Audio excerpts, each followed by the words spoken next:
محمد صلی اللہ لا الہ الا اللہ۔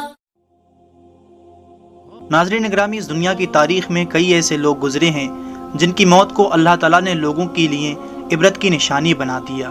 انہی میں سے دوستو ایک نمرود بھی تھا جس کو اللہ تعالیٰ نے بے شمار حکومت عطا فرمائی تھی، مگر وہ اپنے گھمنڈ میں اس قدر چور ہو چکا تھا کہ خدائی کا دعویٰ کر بیٹھا اور لوگوں سے زبردستی اپنی عبادت کرواتا، مگر جب اللہ کی پکڑ آئی تو پھر کیسا نمرود کا عبرتناک انجام ہوا، آج کی ویڈیو میں آپ کو تفصیل سے بتائیں گے۔ دوستو، جب حضرت ابراہیم علیہ السلام کو آگ میں ڈالا گیا تو آگ آپ علیہ السلام پر گلزار ہو گئی اور دو فرشتوں نے حضرت ابراہیم علیہ السلام کے بازو کو پکڑ کر نہایت آرام کے ساتھ بٹھا دیا۔ اس وقت رضوان نامی فرشتے نے جنت سے خوبصورت لباس لا کر آپ علیہ السلام کو پہنایا۔ حضرت جبریل علیہ السلام آپ کے پاس تشریف لائے اور کہا کہ اے اللہ کے خلیل، آپ کو کوئی حاجت ہے؟ تو آپ علیہ السلام نے فرمایا کہ مجھے تم سے کوئی حاجت نہیں، میرے حال کے بارے میں میرا اللہ خوب جانتا ہے۔ 7 روز کے بعد نمرود نے سمجھا کہ آگ بجھ گئی ہوگی۔ وہ اونچے محل پر چڑھ کر روزانہ دیکھتا اور حضرت ابراہیم علیہ السلام کے زندہ رہنے سے خوف کرتا اور کبھی کبھی اپنے دل کا یہ ڈر اپنے ساتھیوں سے بیان کرتا۔ ایک دن نمرود نے بڑے غور سے اپنے محل سے چڑھ کر دیکھا کہ حضرت ابراہیم علیہ السلام کے ارد گرد عمدہ گلستان ہیں اور شیریں چشمے وہاں جاری ہیں۔ نمرود یہ دیکھ کر نہایت حیران ہوا اور کہنے لگا، اے ابراہیم، تجھ پر اس آگ کو کس نے گلزار کیا ہے؟ حضرت ابراہیم علیہ السلام نے جواب دیا کہ یہ میرے پروردگار کا کرم ہے۔ دوستو، حضرت ابراہیم علیہ السلام آگ میں کتنا وقت رہے تو اس میں مفسرین کی 3 رائے پائی جاتی ہیں۔ بعض مفسرین کا قول ہے کہ 7 دنوں تک آپ علیہ السلام اس آگ میں رہے، اور بعض نے تحریر کیا ہے کہ 40 دن تک، اور بعض کہتے ہیں کہ 50 دن تک آپ علیہ السلام ان شعلوں میں رہے۔ آپ علیہ السلام فرماتے ہیں کہ ایسا خوشی کا وقت میں نے ساری زندگی دوبارہ کہیں نہیں دیکھا۔ اس کے بعد ابراہیم علیہ السلام اس آگ سے باہر نکل آئے اور نمرود کو نصیحت فرمائی، مگر اس نصیحت کو ماننے سے نمرود نے صاف انکار کر دیا۔ حضرت ابراہیم علیہ السلام نے کہا کہ اللہ نے مجھے آگ سے بچا کر ایک معجزہ تجھے دکھایا، مگر پھر بھی تو کفر سے باز نہ آیا۔ اے نمرود، جس بادشاہی اور طاقت پر تو غرور کرتا ہے، اس کو ختم کرنے کے لیے میرے پروردگار کا ادنا سا لشکر ہی کافی ہے۔ نمرود نے کہا کہ دنیا میں میرے علاوہ کوئی بادشاہ نہیں اور میری بارگاہ کے علاوہ کوئی بارگاہ نہیں۔ اگر آسمان کے بادشاہ کی فوج ہے تو اس سے کہہ دو کہ مجھ پر اپنی فوج مسلط کر دے۔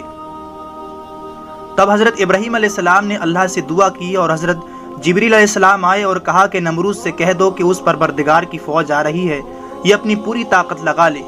نمرود نے 3 دن کی مہلت مانگی۔ ان دنوں میں اس نے لاکھوں کی فوج اکٹھا کی، طرح طرح کے ہتھیار جمع کیے اور اپنی پوری فوج کے ساتھ میدان میں آ گیا۔ 4تھے روز حضرت ابراہیم علیہ السلام تنہا نمرود کے سامنے آئے تو لوگوں نے کہا، اے ابراہیم، آسمانی فوج کہاں ہے؟ تو حضرت ابراہیم علیہ السلام نے جواب دیا کہ اے نمرود، آسمانی فوج آ رہی ہے۔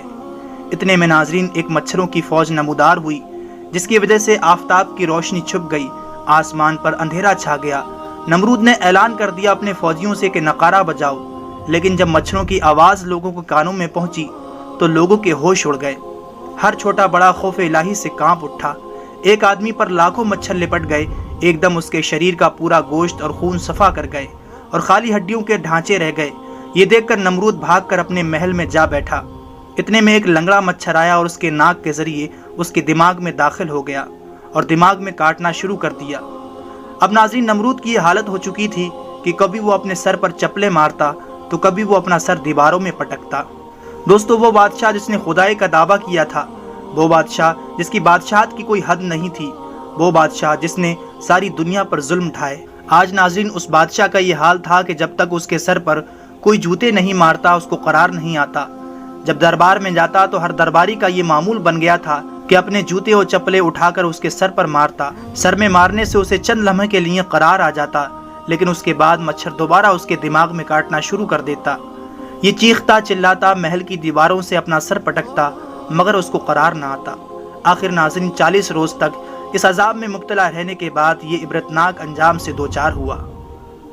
دوستو، دنیا کی تاریخ اٹھا کر دیکھی جائے، جن بادشاہوں نے، جن لوگوں نے اپنی طاقت اور دولت کے غرور میں اللہ تعالیٰ کی ذات کو للکارا، اور جب اس پروردگار کی پکڑ آئی تو ان کا انجام فرعون، شداد اور نمرود جیسا ہوا۔ بے شک ناظرین، اس کی لاٹھی بڑی بے آواز ہے۔ اگر آپ کو یہ ویڈیو پسند آیا ہو تو اسے لائک اور زیادہ سے زیادہ اپنے تمام دوستوں کو شیئر ضرور کیجیے گا